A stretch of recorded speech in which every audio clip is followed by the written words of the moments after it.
Yo, what's up, what's up? Andito tayo ngayon sa ating fishball kwek-kwek kikiam. So nagluto po ako ngayon ng kwek-kwek kasi wala pa yung tindero ko. Ako muna nagluto para pagdating niya, magtitinda na lang siya kasi medyo na-late. Yan, kung papansin nyo, ang ganda ng bilog, di ba? Nung una, nung nag-try ako niyan, hindi talaga siya nape-perfect. Kumbaga, practice lang. Masasanay ka rin sa araw-araw mong ginagawa na ganito. Pagluto ng kwek-kwek, ay mabibilog mo rin siya ng husto. Katulad niyan, oh, nalaglag pa yung isa. Yan, di ba?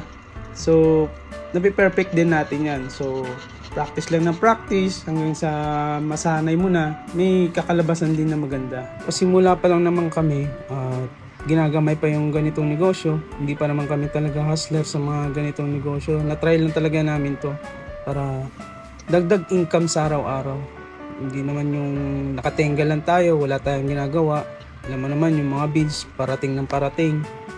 Tumataas yung mga bilihin, mga gastusin. Kaya talagang doble kayod tayo. Sa tunayan, marami din akong ginagawa. Naglalalamove din ako. Nagre-repair ng mga cellphone. Tsaka ito, yan, mga fishball. Ginagawa natin yan.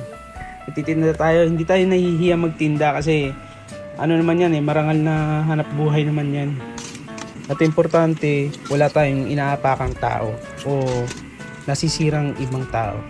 Yung suki namin si Ate Mayhang, at saka si Ate Risa, ayun yung tindero kong isa.